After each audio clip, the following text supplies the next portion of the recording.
This episode of Geek's Guide to the Galaxy is made possible thanks to support from listeners like you. So if you enjoy the show and want it to continue, please sign up to give us $1 or $2 per episode over at patreon.com/geeks. And if you'd rather make a one-time contribution, you can do that via check or PayPal over at geeksguideshow.com/crowdfunding. And I want to give a special thank you to Lisa Gallman, who just signed up this week to support us on Patreon. So big thanks again to everyone who's contributed. We really appreciate it. All right, so now let's get to our show.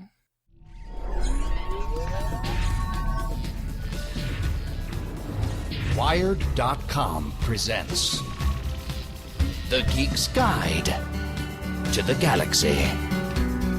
And here is your host, David Barr Kirtley. Hello, and welcome to episode 431 of Geek's Guide to the Galaxy. Our guest today is Daniel Greene. He runs a popular YouTube channel with almost 200,000 subscribers, which focuses on fantasy authors such as Robert Jordan, Brandon Sanderson, and Jim Butcher. He also has over 800 supporters on Patreon, and last year he was able to quit his job as a software engineer and make YouTube his full-time job. He also just launched a new podcast, A Fictional Conversation, with his friend Bobby O'Donnell. And now here's our interview with Daniel Greene.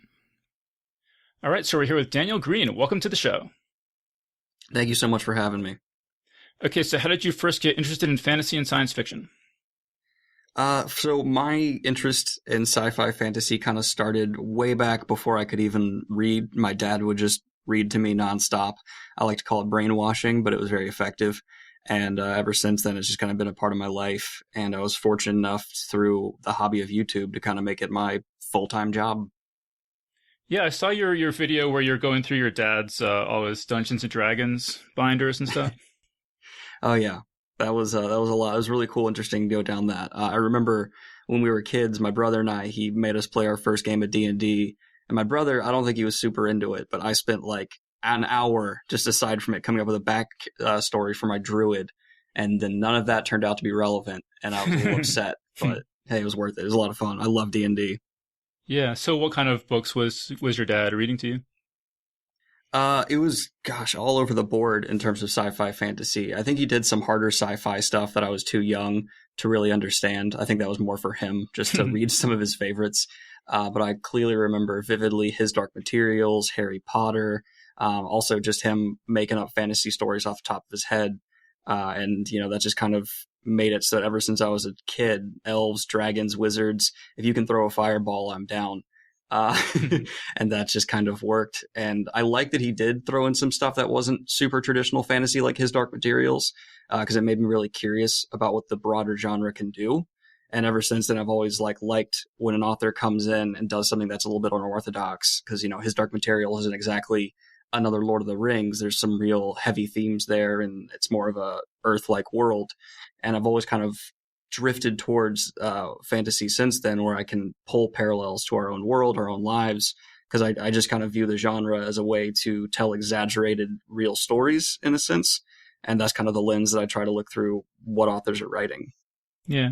I heard you say too that I think you said you and your brother kind of bonded over Forgotten Realms novels. Yeah, wow, you have gone through some deep cut videos. My brother had a phase where he was really into Forgotten Realms. I don't think he's ever been huge into fantasy as a whole, but after the Lord of the Rings movies came out, I think a friend of his, Sean, got him into Forgotten Realms, which, I was not super interested in at the time, but my brother got me to get into him a little bit. And, the Legend of Drizzt and all of that, there's just outstanding stories within the sprawling, vast landscape of Forgotten Realms that eventually I got into. And I still think to this day, my brother remembers them very well, because unlike me, he hasn't filled his brain up with 1,000 different stories of fantasy. He has those pretty much solidly to the forefront. That's my biggest problem now, is I read too much, so I can't keep any of it straight. It's a good problem to have. Yeah, well, that's why it's good to interview. That's because, when I interview authors, then even if I forget the book 3 months later, I can always go back and listen to my interview and be like, oh, yeah, there was a time when I really knew the details of this book really well. It's good because you feel like you go crazy sometimes. There's times I've picked up a book and it's not until I'm a third into it that I go, I read this. I've read this before. I've experienced this, and it's happening more and more often. It's concerning. But I mean, I loved those, particularly Homeland by R.A. Salvatore, the first of the Dark Elf trilogy. Like, that's still, in my memory at least, one of my favorite books. I really, because the premise, if people haven't read it, is that they're the dark elves and they're all evil, and then there's one named Dritz who's the only one with a conscience.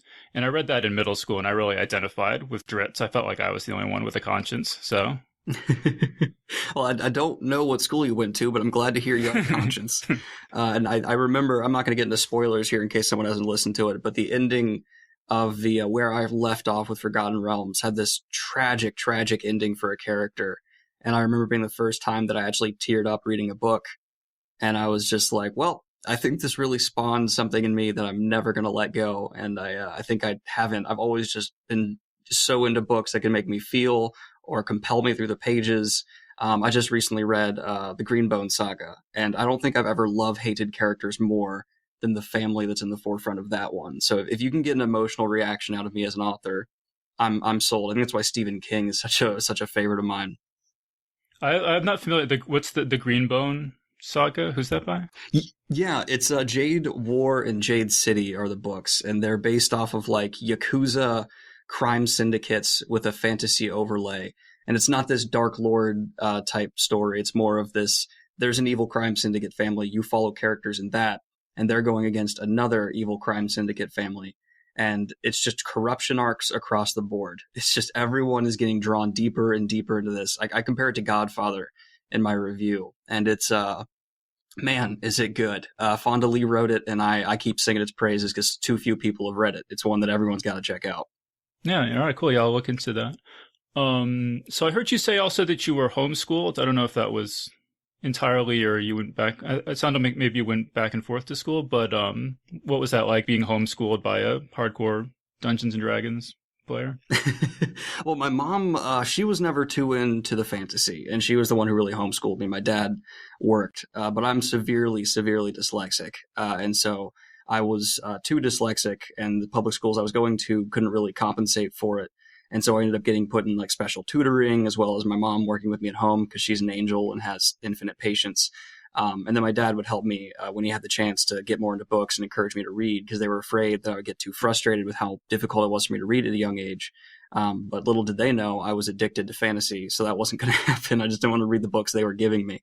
And then eventually, through a combination of I got an IEP, which essentially meant the school had to help me, which they fought for a long time. And I believe my mom getting tired of me, they put me back into public school. And man, that was a change. I was in homeschooled all the way through up until high school. And then high school, I was put back in and kind of hid the fact that I was really nerdy and into fantasy and all this stuff a lot because I was afraid people would judge me. That's one of my big regrets. And then once I went off to college, I just kind of was like, screw it. It's my life. I love it. These things are amazing. And I didn't know anyone who read the books that I did. So I ended up taking this one project a teacher gave me, which was to make a video and try to make it go viral because I was in this communications class about digital rhetoric. And I decided to make it about the Wheel of Time, my favorite fantasy series. And the video kind of did well, like not anything like the numbers I get now, but pretty decent. And a bunch of comments saying, do more. And now that's my career. So now I think the entire world is crazy. Nothing means anything, and whatever can lead to your job. Well, it's interesting that you mentioned sort of being afraid to tell people because they would make fun of you. Because certainly, I'm I think about 20 years older than you, and certainly when I was growing up, that was a huge sort of universal feature of reading fantasy and science fiction is being made fun of or having teachers tell you to stop and stuff like that. And I was wondering if it might have been different for you growing, because you mentioned like everyone was reading Harry Potter and stuff when you were growing up, but it sounds like it was still sort of there's some stigma or something. Well, it was funny. There were the books that would break past the stigma, right? There was the Harry Potters, the Aragons, the ones that was just so big that the entire student body would read them. I would even say Twilight, which is, a form of fantasy, just absolutely broke that barrier. But if people are talking about Harry Potter and then I go, oh, but have you checked out, okay, you really like Harry Potter, that's fantasy. Maybe you should read Fafhrd and the Grey Mouser. People would give me a look like, what did you just say? I'd be like, well, no, trust me, it's good. You'll like it. And then, it's no, that's nerdy crap. And I'd be like, well, all right. And I kind of found an excuse to get away with that a little bit with Stephen King. People didn't realize Stephen King was fantasy, so I could say I'm reading King and people would be like, oh, that's cool, that's horror. And I'd be like, a little do you know, it's fantasy too. But it was something that I think is getting better. Certainly now that I'm a content creator who works with this stuff, I don't know if I'm just in a bubble or if it really is as much as it seems to me, where just nerd culture is the go-to big thing. If you're into a book series and someone else hasn't read it, now you're the one who has something to hold over their head rather than the other way around. At least in the circles I run in. I don't know, what it's like to be in a whole different world, but I'm very happy in the world that I'm in. Yeah. Well, so you mentioned Wheel of Time is your favorite series. Could you talk about how did that come to be your favorite series? Random, chaotic universe chances, man. I was in Barnes & Noble one day with my mom, and she was like, just grab a book. I don't care what. Just get a book. We need to go. And blue is my favorite color. And the cover of Eye of the World, the first Wheel of Time book, is very blue. And it has some people and a guy in armor and a woman riding a horse and a party. And I was like, this looks Lord of the Rings-esque. Little did I know, I was right. And so I grabbed it. And I think I read that first book in like a weekend. And then I just was constantly hounding my mom to get more books, get more books, get more books. And then I got up to the point where the books were done, like not done, but all the books that were out, I had read, and I had to start being in the wait. And then before Robert Jordan put out the next book, he passed, unfortunately. And man, I remember that day. I sat at my desk for like an hour just staring at my computer like, no. Very sad. And then I heard Brandon Sanderson was going to take over. And that was right when I really got in the Wheel of Time fandom. If I remember correctly, I remember hearing that news and talking about it with my only other friend who had read the books, and being like, there's no way this guy can take it over. And then little did I know, he did a stupendous job, and we got the full series. But no, my love of Wheel of Time came down to just me one day deciding, this looks like it'll be neat. Let's grab that. And now I am eagerly awaiting the show. Well, maybe let's come back to that. But yeah, let me tell you about my experience with Wheel of Time, because I had some friends who were reading it in high school, but I never read Eye of the World. And then, because I was a little bit against epic fantasy at the time, because I'd read enough bad ones. I'd kind of gotten turned off on it. There's a lot of bad ones. And then, I read Game of Thrones, and I was like, oh my God, this is amazing. Let's see what I've been missing. And so I did read Eye of the World, and I was kind of like meh on it. And then around that time was when, it was called Crossroads at Twilight, had just come out. And you would just read the reviews on Amazon. And it was just like page after page of just like 1 star, 1 star, 1 star, 1 star. Like nothing happens in this book. So it's kind of like, that kind of put me off on, going any farther in the series. But I was just curious what you're like, how do you respond to someone like me who that was my experience with it? So there is a slog. Anyone who says it doesn't exist at all is lying to you. There's 14 books, and there's about 3 of them where Robert Jordan decided there's not going to be much action at all. I'm just going to spend 3 books really showing you how these characters have developed and where they've gotten to. So if you're a character reader, some people love those books. I still think they're better upon reread because Robert Jordan's foreshadowing is just unbelievable, and there's so much in there you can pull from. But then he finally kind of kicked out of the slog with Knife of Dreams, which was his final book before he passed in the Wheel of Time. And many consider arguably his best. I think it's really great that we as the fans got to see, his last entry in the Wheel of Time is such a good book. And then Sanderson came in and he Sandersoned it up. Anyone who reads fantasy knows Sanderson handles pacing and character just bang, bang, bang. And that's kind of the perfect match for Wheel of Time. Wheel of Time needed something like that, someone who could tie up 1,000 different plot lines really well. And I'm sure Brandon Sanderson's blood pressure in those years was quite a bit higher due to the amount of pressure on him. But I think it's not a series I recommend to everybody, even though I love it, because I know recommending a 14-book series to someone isn't what I would call polite. It's almost rude.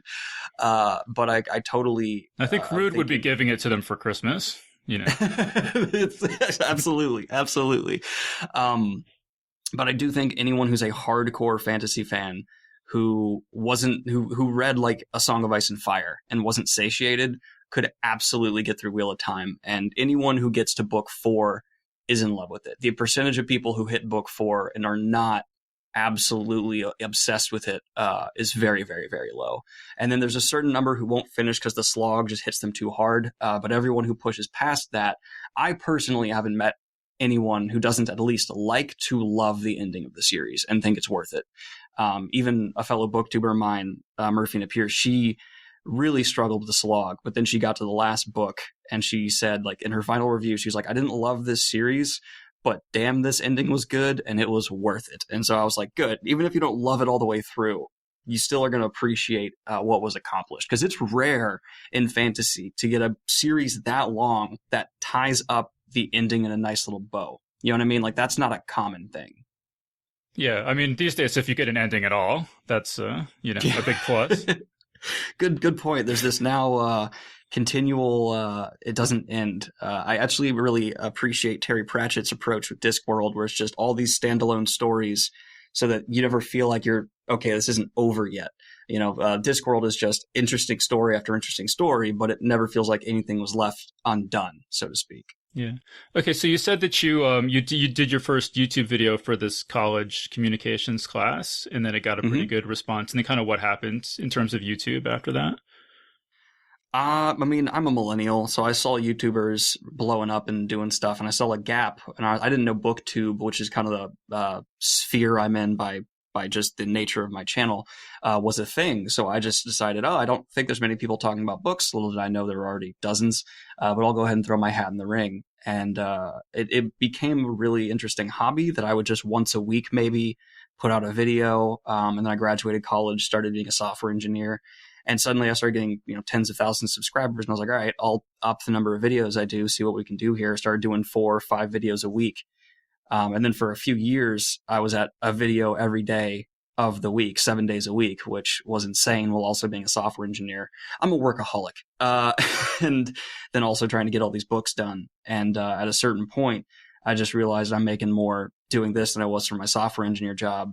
And I love the company I work for, but I'm not going to not, see what I can do with this. And then I managed to land a few interviews back to back with authors I really admired. I had publishers reaching out to me going, how are you doing this? Like, we want to, bring you on as a consultant. And I was like, all right, this is a real thing I've tapped into kind of on accident. Let's ride this out. And it, I've never claimed to be an expert in fantasy. I actually read a remarkably small amount when I started the channel. I maybe had 10 to 15 series under my belt. Now it's closer to 50, 60. But it's been a very interesting experience kind of joining this community and slowly being immersed deeper and deeper and deeper into it. Not finished 50 or 60, by the way, tried out or finished 50 or 60. I want to clarify that.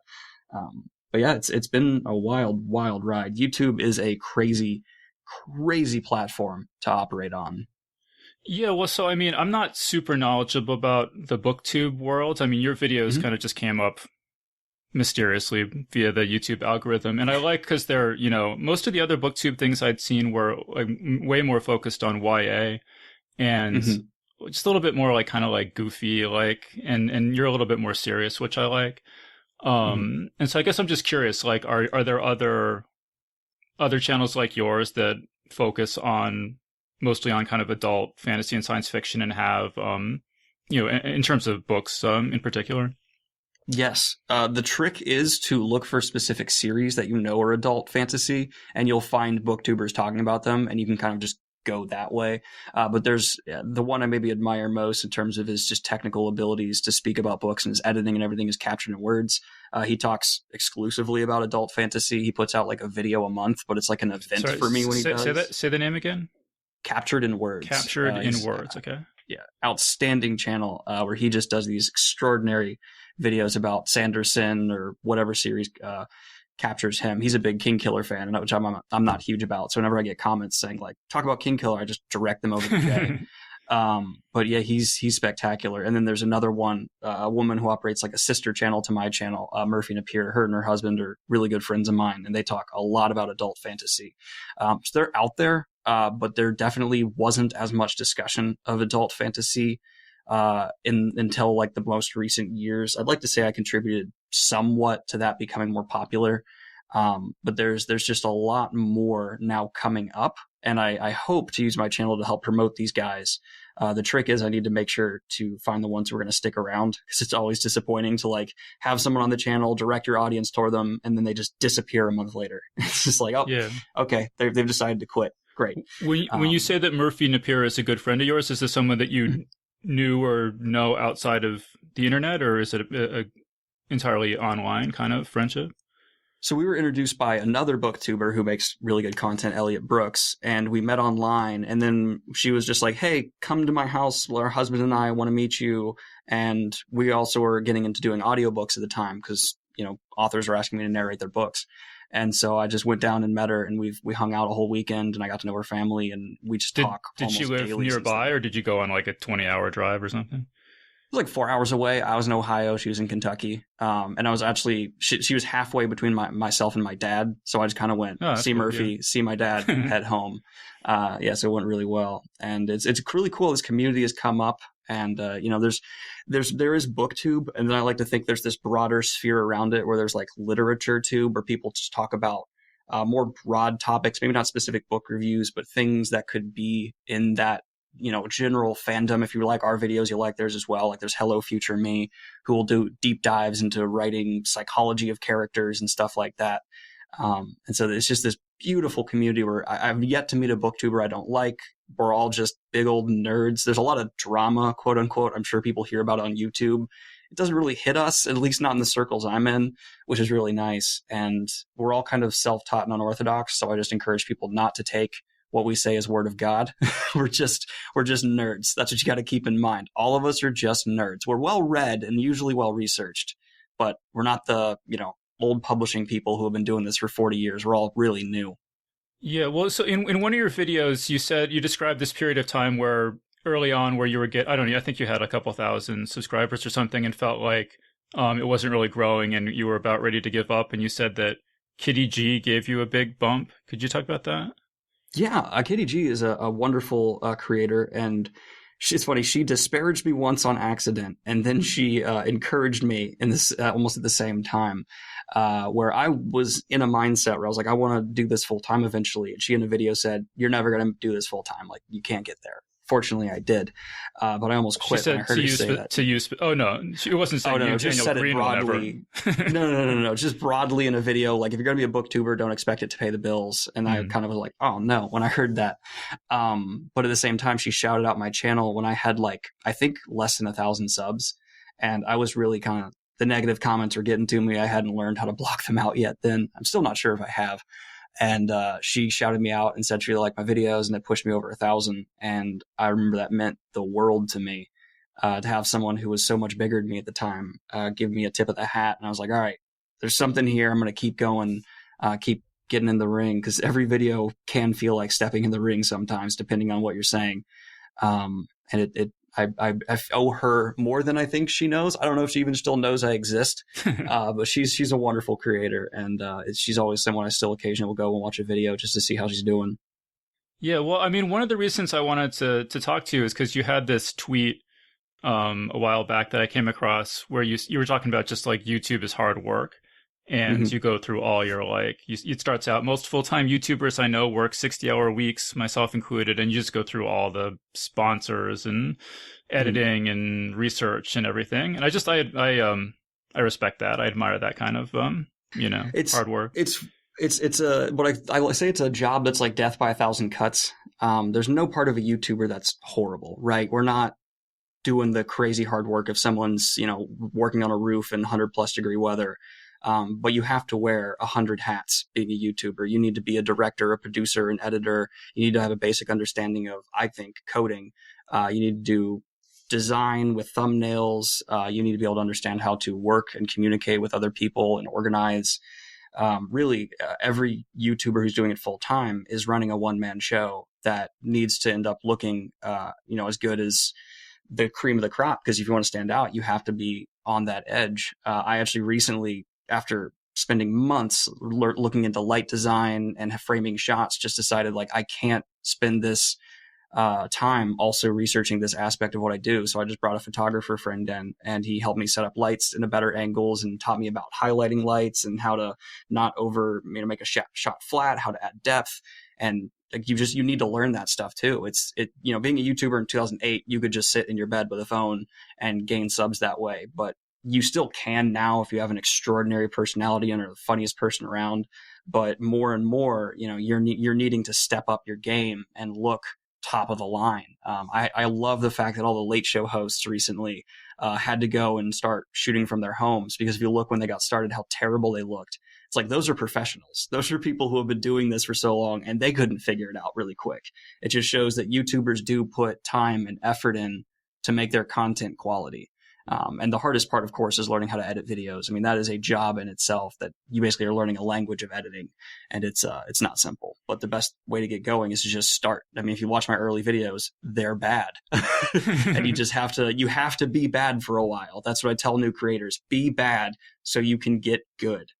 It's funny to me now watching TV, because so many people are like on Skype from their home and they're having all these like crappy internet connections, and the host is like, I think you've muted your microphone, and I'm like, yeah, welcome to my world. This is what I've dealt with for 10 years, you know.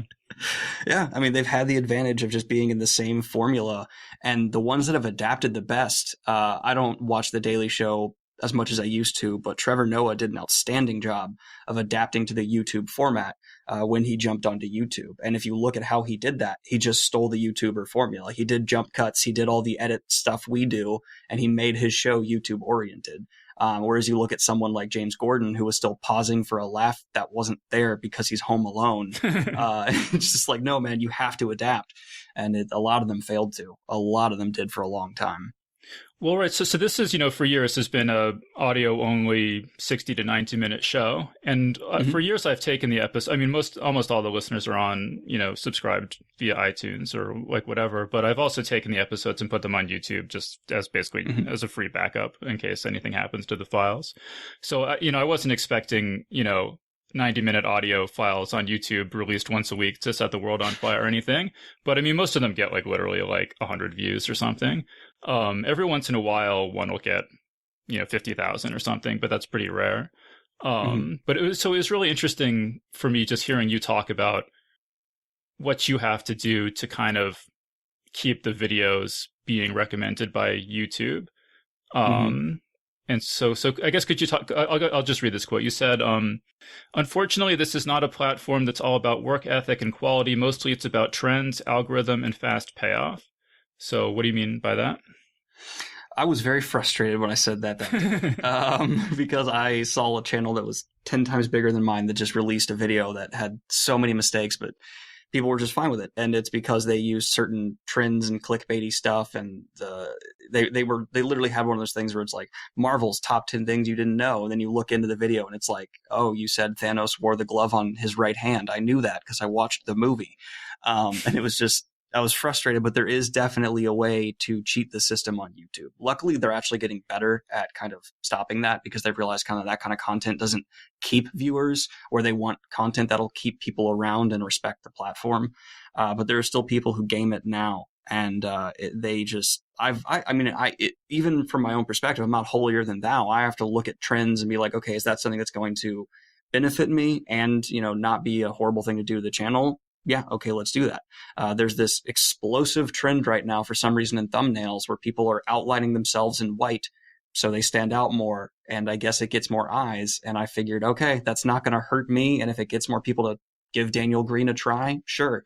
And so now I have that trend in my thumbnails too. It's just a matter of what's working, what are people doing, what's hot. People used to say like, oh, just make videos about Marvel. You will blow up. It's inevitable. But now everybody did that. And so it's completely saturated. And if you haven't already blown up in that circle, good luck. You really have to keep your ear to the ground and intelligently find the line where you're making content you're proud of, but it's content that's going to stay relevant and stay in the algorithm and be promoted. I've gone too far. When Witcher was coming out, I made a ton of Witcher videos because they were doing really well for me. And I was like, this is great. I'll just keep doing this for a minute. And then my audience started being like, you suck, because this is just way too much Witcher. And I did get a bunch of new subs, but even those new subs were like, when I stopped talking about Witcher, were like, hey, I was here for the Witcher content. I was like, okay, well, I'm not going to talk about Witcher forever. Bye. If you're only here for Witcher, it's not going to just be that.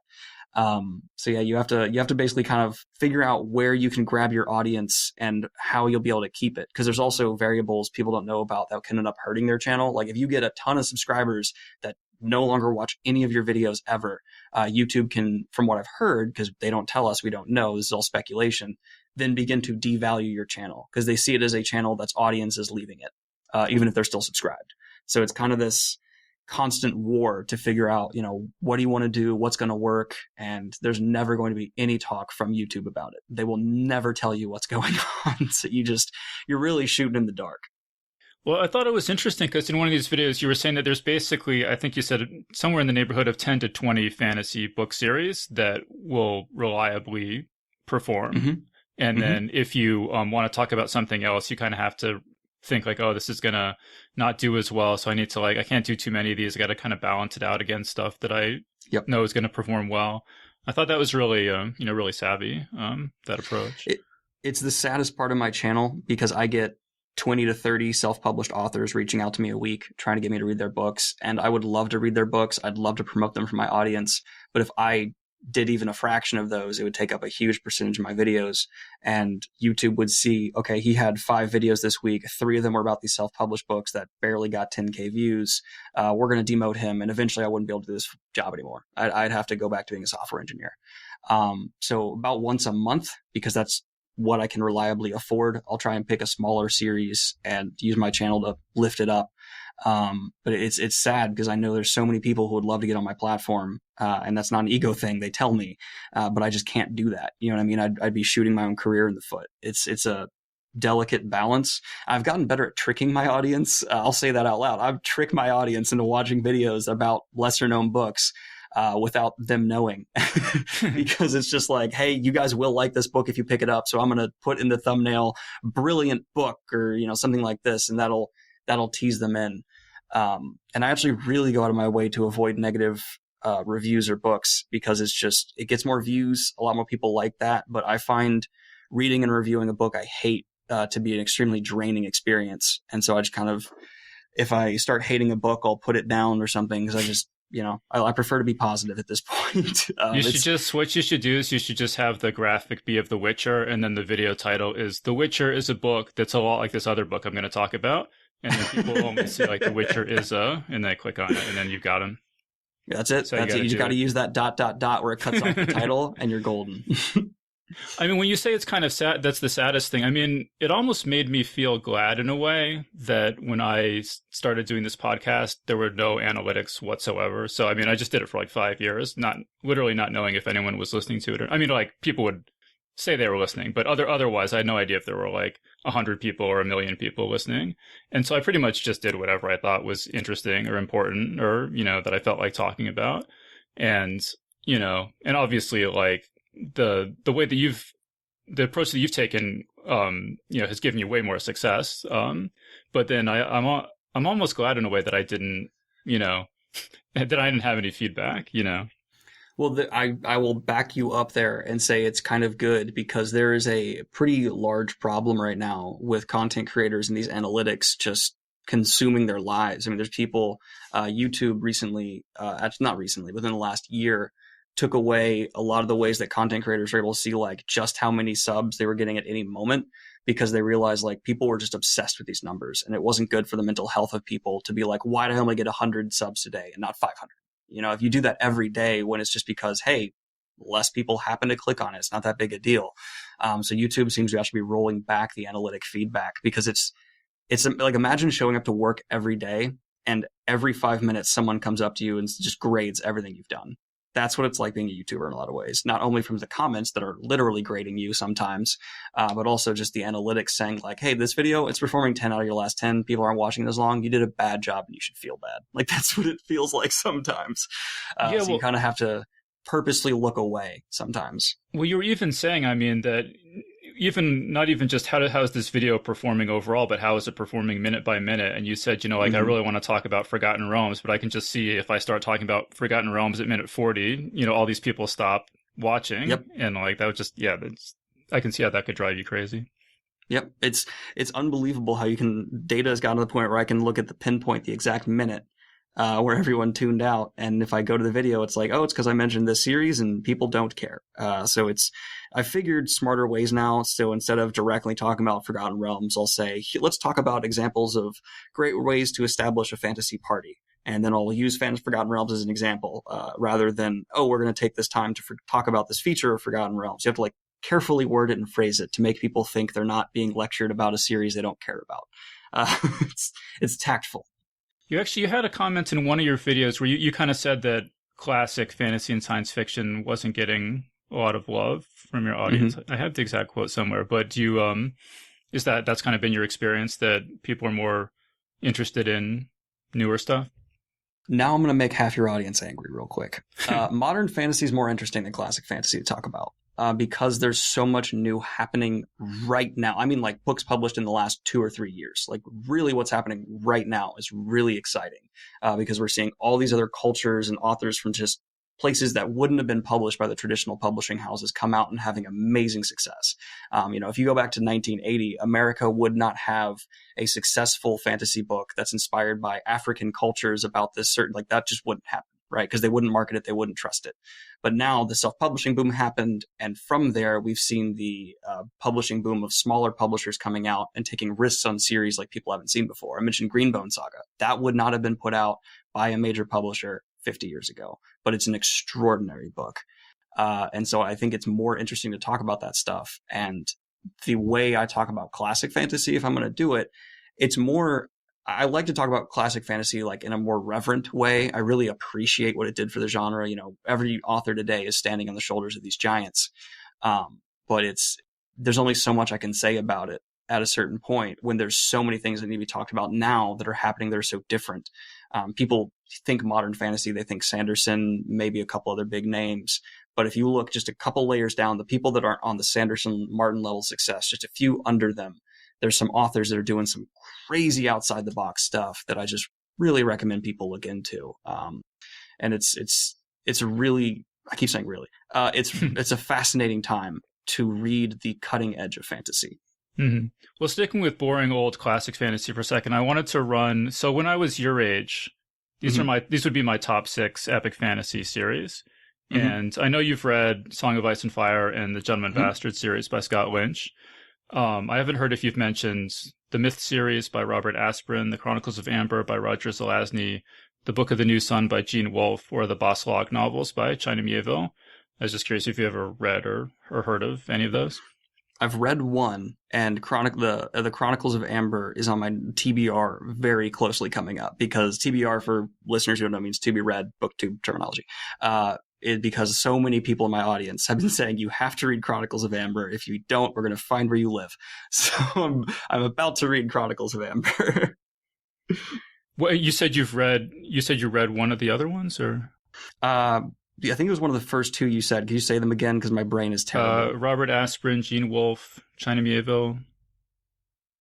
Oh, you said A Song of Ice and Fire at the beginning. That's what I'm thinking of. Okay, yeah. I've read those too. But my classic fantasy is very biased towards what my dad liked.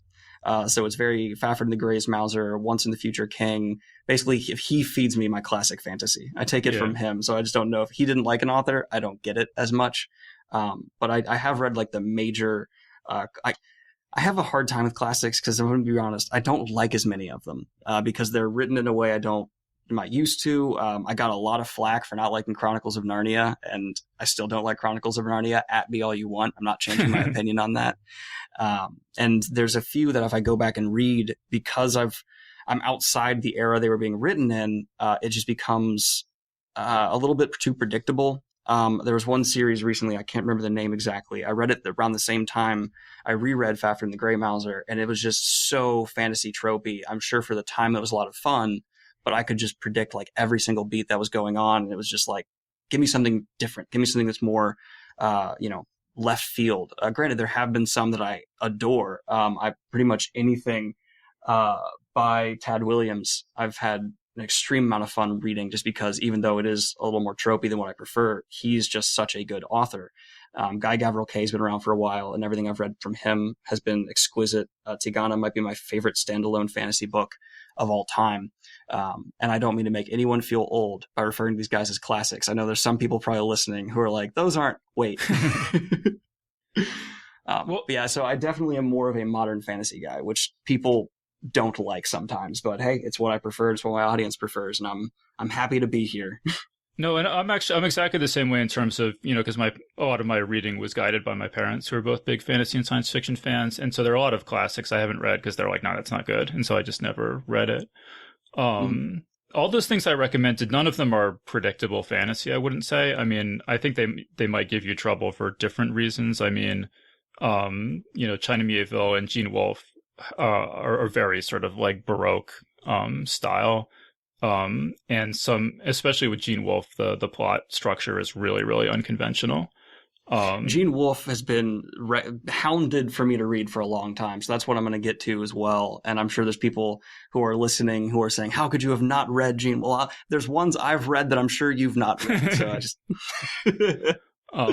And then like the Chronicles of Amber, is my all-time favorite series. But if you're reading it now, I mean, it's very, very uneven in quality. And some of the books I've read, 40 or 50 times, and some of them I could never make it through at all as a kid. So, if you have trouble making it through the series, I would, could totally understand that. Well, Chronicles of Amber is just one where it's like my audience is excited for me to read it, so I, by proxy, am excited to read it now. If my audience gets hyped for me to get to something, I just like get hyped because they're hyping me. So that's one where I think one particular commenter has commented on every single video I have put out in the last like month telling me to read it. And so that's kind of broken me down where it's like, all right, after I finish these next 4 in the next 2 weeks, I'll get to that one as well. Yeah. Well, so you mentioned your TBR, your to be read pile, and you mentioned a bunch of different sorts of segments that booktubers would have. So like TBRs, book hauls, reading wrap-ups, fantasy news, book reviews, why you should read, character examinations, author deep dives. Could you just talk about like what some of those types of segments are and which ones you think work better or worse? Well, a couple of those are ones that I kind of either exclusively do or kind of started. Fantasy news is just something I've done. A couple of people have jumped on similar type things, and I'm fine with that. If you want to take inspiration from me, roll with it. Or if you want to do something totally different, that's fine. One person tried to start a segment called Fantasy News, like I have mine, and I was like, no. I have that trademarked. Like literally, that's mine. Just name it something else. You're fine. But yeah, there's certain ones like reading wrap-ups, TBRs. That stuff is very core to BookTube. If you're going to be a BookTuber, you typically start with, here's my bookshelf tour, here's my TBR, here are my favorite series of all times, and my wrap-up for what I've read this month. That is the BookTube formula. And I have never really done that. I am a BookTuber. I love the BookTube community, but those type of videos drive me insane. I just can't do them. I don't find them interesting. So I lean more towards the latter of a lot of what you talked about there. I much prefer doing a character examination. Why do they drive you insane? Like what is it about them that drives you insane? I hate repetition. And for me, doing a TBR is just me listing books again and again and again. Or a reading wrap up is me talking about books I've already reviewed. Or, a bookshelf tour. Unless I was going to do something very comical and just making fun of my own bookshelf, I don't think I could do that and take it seriously. I prefer the discussion that's much more subjective and opinionated. And so that's where I'll lean in towards a character examination.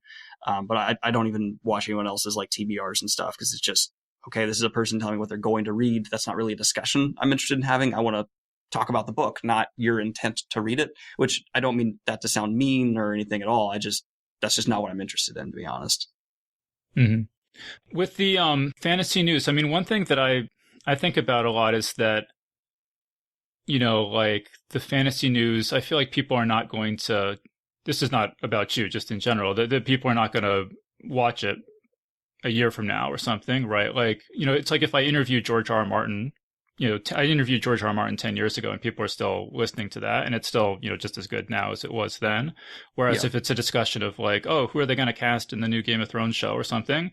Like, who's going to want to listen to that now? Right. Mm-hmm.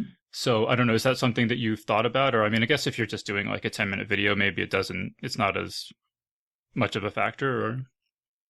Now you're getting into the secret sauce of my channel. I purposely weight my videos into about 50% that will age well and be watchable a year from now and you'll be fine. And another 50% are just popular about what's hot right now. That's really fantasy news. Fantasy news gets more clicks in the first day of being up than pretty much any other video I put out, but then it will just drop off and die because no one cares anymore. The news is out there. Everyone's heard about it. It's done. I've counteracted that a little bit by putting little skits and jokes and a lot of personality in fantasy news. So some people just come back to watch it for that, which I appreciate you guys so much. But then the other half of my content is stuff that can age well and will continue to get views and stuff on and so forth. If you look at my top 10 videos, they're all that, because a fantasy news will never crack my top 100 most viewed videos, because they don't have the lifespan to. Even if they get 45,000 views in the first day, they're not going to have the longevity to then take off from there, because everything's irrelevant after a day. Whereas my interview with Brandon Sanderson has continued to just be 1,000 views a day since it came out, and it's probably going to do that until the sun explodes or YouTube gets shut down, whatever.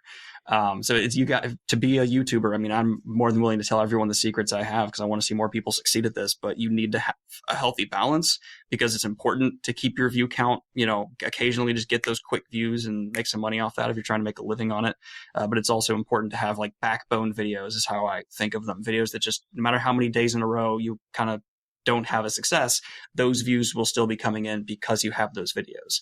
I recently put out a skit about Tolkien's fans that was my most successful video ever in views. And it's just, even on my worst day since then, I look at that and I go, hey, I got 5K views in a day, which is outstanding for me with this old of a video. So awesome. I'm just going to be happy that exists and is there. Yeah, well, it's funny you mentioned doing skits, because it looks like you got a green screen recently, and have been kind of having fun with that. A green screen is the most fun thing in the world, I am convinced, because once you get into editing with a green screen, man, it's addicting. I was kind of like burnt out from editing. I was thinking about hiring an outside editor, because I was so tired of looking at my own face. And then I realized, like, wait, I can buy a green screen and then wrap a green workout band around my stomach, so my stomach's gone, and just make a weird video where I'm floating around book covers and talking about them. Let's go. That's where a recent amount of energy has come for the channel, and it's not getting old at all. Where do you get all those backgrounds? Are those like public domain backgrounds, or where do those come from? So you need to be careful with this. I either reach out to the artists. So like for my Let's Debate series, there is a kind of sci-fi looking backdrop. And that is specifically an artist I've reached out to and asked, hey, can I use it? And he goes, yes, just include my Instagram in the link. And I always do. And then I will use like book covers and stuff like that, which usually publishers don't care, as long as they just see whatever I do as free promotion. Even when I do negative reviews, they get sales off that. So they're just kind of, from what I can tell, like, whatever, take it. When I first got started, I didn't know about people not wanting their art being used. So I had an instance where an artist reached out and said, you used my art. And I went, oh my God, I'm so sorry. And I think I ended up compensating him a little bit, and I learned my lesson there. But yes, to YouTubers out there, make sure you have permission or it's fair free use. Yeah. I think like if you're talking about, if it's the cover of the book that you're talking about, that seems to me that that's fair use. But if it's just some like, generic, if it's some scenery or something that's not connected to what you're talking about. The gray area comes in when I'm just literally drunk in the green screen and I just use the back cover as a backdrop to make fun of, like, whatever I feel like at the time. Then it's like, is that a review or is that a joke? So I think they could have a case if they really pushed back. Yeah. Well, so I wanted to ask you about one of your, or I guess technically two of your videos were called My Problem with YA Fantasy. Mm-hmm. And I was just wondering what prompted you to do those videos, and what kind of feedback did you get? So YA, as you mentioned before, is a huge part of BookTube. And so I'm often asked to talk about it. And so I've never really found many YA books I love. I really do a few of the classic ones that are older, as I mentioned, His Dark Materials, Redwall. Like, there's a couple core ones that I'm like, these were aimed at younger audiences, but they're just great. And no matter what, I'm always going to love them. But many of the newer ones I've picked up, I've just noticed some constraints with the YA label. And I made two videos that were not framed to be an attack on YA. The first one's a history of how YA has come to be in the shape it's in today, which, if anyone interested, basically Harry Potter made YA, and then Harry Potter is like, then YA has grown up since then. Now there's a lot more adult content that would not have been in the genre 10 years ago, being in the genre, whether it's drug use, death, sexual assault, things like this are now in YA. And those, people would not affiliate that with Harry Potter back when that was really big. And so I made this first part, which is the context of that. And the second video was me going, so what is YA now? Because the evolution is happening so fast and so many different things are allowed or not allowed. And there's these thematic constraints that frustrate me. And so it wasn't meant to be an attack on YA. It was more just me saying, like, what is this? As the community, answer me. I didn't mean it to cause the controversy it did. It certainly resulted in some messages of people taking what I was saying as an attack on the genre. But I did have some really nice informative responses, even from authors telling me, their frustrations with the label of itself. And it seems my takeaway is that young adult is not a genre. It is a marketing label that publishers are going to put on whatever they think will sell to the YA audience as it grows up.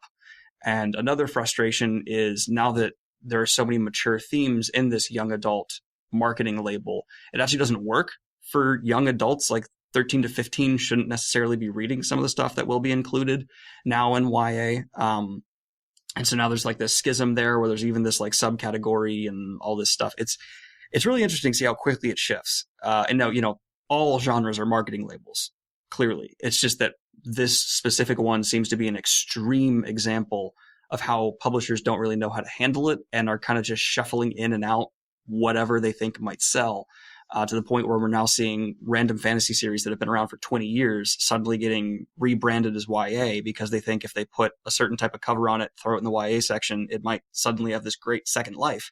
And my response to that is great. If you can get people to read a series they otherwise wouldn't have, fantastic. As I said, I have no problem with this. It's just this interesting marketing thing that's occurring that I wanted to talk about, and resulted in people calling me an idiot. So when you say how did you respond to people calling you an idiot? I had one of the most interesting discussions in the history of my channel. There is another BookTuber out there who I invited to be on, because she makes great content often around YA. The Book Leo is, I believe, her channel. I could have just been mistaken. I'll correct that if it is. And she was one of the people who left a response that was very eloquent and not attacking in any way, shape, or form. And so I decided to just have her on for a conversation. And the follow-up interview with her was probably one of my favorite videos I've ever had, because she was very, very good at, I made the mistake of asking her at one point, okay, well, people who aren't fans of YA, what would you recommend they read to maybe change their mind? And her response would be like, I'm not going to try and recommend a book that I think isn't YA to trick people into reading YA. And I was like, you're smart. And she instead just recommended solid choices for people to check out that maybe are more of the underground, form of that specific young adult scene. And it was really great, because I think there's a problem as well where that specific genre has an issue where there'll be a few series that are seen as the face of it, and those are rapidly changed out. And underneath that, if you really get into the community, there's a lot of rock solid books and series that just don't get the mainstream attention, that really do represent what that label could be if it was properly handled. Well, you say that, this other booktuber that you interviewed her, and interviews are not something that's been a major part of your channel overall, it seems. But it seems like you've been doing more recently. Kind of what is your, where do you see interviews fitting in on your channel? So it depends. There's two different reasons I'll interview someone. One, the author is someone I love and respect, and I want to get their thoughts and opinions on things, and my audience wants to hear them answer these certain questions. And so I'll reach out and say, hey, would you enjoy being on my channel and answering questions about these topics? And, sometimes they'll say yes, sometimes they'll say no. And then the other time is I kind of know the author, or, where we have some kind of like, we'll message on Twitter a whole bunch, and I'll bring them on to do just kind of a fun, casual conversation about a topic. And both instances, it's essentially in the back of my head, me knowing I'm not an expert. And so let's bring an expert on, in the sense that they've actually been published. They've been around. They're a big part of this community in a way that I'm not. And I always love to get their counterpoints to my view, because I'm a critic. They're someone who produces the content. And so there's a pretty interesting dynamic there I like to explore, where, it's like, okay, I can say in this book that you put out, people loved this. How did you do that? Or what was your thought process behind that? Because I, as a critic, can only speculate. I can't actually ask them how they came up with the dynamic between two characters and what the inspiration was. And are they happy with the outcome? Has some of the reaction surprised them? I don't know that on my own. So bringing them in to actually provide answers is an experiment, but I've been thrilled with the results so far. Do you ever go to author readings or conventions or anything like that? I was about to go to so many, and then COVID happened, man. Yeah. I had never been. I was invited to a ton, and then COVID happened, and that stopped. Which ones did you get in? Which ones were you planning to go to? Well, the first convention about books I'd ever been to was the one for Wheel of Time, which was Jordan Con. It was a blast. And then from there, I was going to go to Dragon Con. I was kind of looking into a bunch of panels that were going to be in the Ohio area where I lived at the time, as well as a couple in surrounding states. I was invited to speak with a couple of people, and then all of those moved virtually. And then I did a charity event recently, which was supposed to be a in-person thing that instead was brought online. And I'm so frustrated with all of that because I was looking forward to it. I was going to make so many connections, and that's just gone kaput. But specifically, there was just a few other conventions. I have a really hard keeping all their names straight in my head because there's a lot. But yeah, I was essentially either just going to pay and bring myself, or I had someone saying, hey, we can get you in as a member of the press. Would you like to be here? And it was always just an instant yes from me. But yeah, then the world shut down. Are you in Virginia now? Yes, I just moved to Virginia, actually, my home state. I've lived in 4 different places in 4 years, and I decided, let's stop that. So I went home. Yeah, I was trying to think if I know any fantasy and science fiction writers in Virginia. I couldn't really think of anything. Do you know, is there like a scene there at all? Like, There's definitely, I think it's called WizardCon in DC, which is pretty big and popular. And then there's a bunch of other conventions that, pretty much all conventions now, even if they have a central topic, will just have the general nerddom latch on the sides. Like if there's a anime convention, you're still going to find Star Wars and book stuff there and comic book stuff. They all just show up. But yeah, WizardCon is the big one near me, and that's in DC. I'm in Richmond, and I don't know if there's one specifically here. I haven't bothered checking since I moved here because I assume it's not going to happen. Yeah. And also you just started up a new podcast called A Fictional Conversation. So I was just curious, what made you want to branch out from YouTube into doing a podcast? One of my best friends in the whole world, Bobby O'Donnell, is the funniest man I've ever met. And now that I live in the same state with him, he's wanted to do a podcast for a long time. And I was like, man, I got an audience. I think they will love you. Let's do it. And we've launched a podcast, and we don't really know what it is yet. I'm going to be honest. We're 3 or 4 episodes in, and we've talked about a horror movie, Back to the Future, a alien abduction story, like a real life, someone claiming they were abducted by aliens. I'm a skeptic. Bobby's a believer. We just talked about it. And then we're about to release an episode talking about how the DCEU could possibly be fixed. And so we're just kind of having fun, and it's been a really good time. I needed something that was a project that was less stressful. And as you said, I wouldn't get constant feedback on all the time. You really don't with podcasts. And so it's just kind of been a great outlet for me. And it's been a way for Bobby to try out being a content creator as well. And I just knew my audience would love him because he's the only person who's made me laugh so hard. My vision's gone black because I couldn't breathe. So I figured he's a solid choice. I mean, but you are getting indications that your YouTube audience will move over and listen to a podcast that's on iTunes or whatever. Yeah, I've definitely had more than a few people leave reviews and comments, which has been so nice to see. But I purposely have kind of been ignoring the numbers because numbers run my life. So for me, I'm just not paying attention a whole lot for this one and just letting it be a side hustle. And if it fizzles out, that's fine. If it becomes a great success, awesome. I'm sure that'll be stressful too. But that's the mindset right now. Yeah. All right. So we're pretty much out of time. Do you have any final thoughts or other projects you want to let people know about? I just want to say thank you for having me on. I really appreciate it. And after listening to a couple episodes, I enjoy what you do here in your style. It's always nice to see a podcast that's willing to just have whoever on to talk about nerdy stuff, and whether it's their careers or having someone come on to talk about something else. I know people can appreciate that sometimes, to just be on to not talk about themselves and talk about a piece of media. That's great. It seems like you're having a fun time, and it's a good listen. Oh yeah, no, thanks so much. I did want to mention, I think you have you're working on a novel of your own, right? Or a novella or something? I'm working on a fantasy series for my first ever book, which everyone has told me is a mistake and I should write something smaller. But I'm working on a trilogy that I've finished outlining and have written some chapters in. It's still behind the scenes. There's a curtain that no one's allowed past. But yeah, I'm working on a book, and it's been, man, writing's hard. That's my takeaway so far. Writing sucks. Is this the Explorers, or have you moved on to something else, like the 4 ships?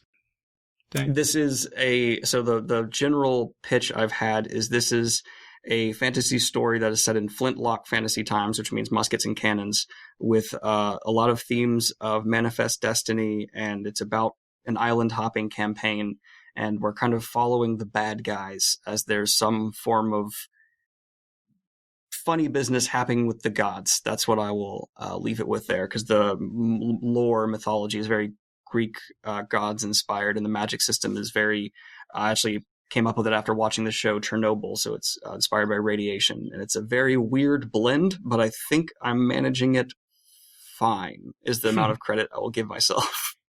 No, I listened to you talk about it in one of the videos, and I thought it sounded cool, so I hope you're able to kind of get over that, challenge and get it done. See, but if I just release enough to get a lot of people interested, and then I never finish it, and I pass, then it's Daniel's great unfinished work. So it'll be way more interesting than anything I ever put out. Yeah. All right. Yeah. So why don't we wrap things up there? So we've been speaking with Daniel Greene, and you should all go check out his YouTube channel and his new podcast, A Fictional Conversation. So Daniel, thank you so much for joining us. Thank you for having me on. I really appreciate it, David. And that was our interview. So big thanks again to Daniel Greene for joining us on the show. And remember that Geek's Guide to the Galaxy is made possible thanks to support from listeners like you. So if you enjoy the show and want it to continue, please sign up to give us $1 or $2 per episode over at patreon.com/geeks. And if you'd rather make a one-time contribution, you can do that via check or PayPal over at geeksguideshow.com/crowdfunding. So big thanks again to everyone who's contributed. We really appreciate it. All right, so that was our show. So thanks everyone for listening, and we'll see you next time. The Geek's Guide to the Galaxy is a production of Wired.com. For more information about the show, visit geeksguideshow.com. To learn more about your host, visit davidbarrkirtley.com. Music and voiceover produced by yours truly, Jack Kincaid. If you enjoyed this program, tell your friends. If you didn't enjoy it, tell no one. Thank you for listening.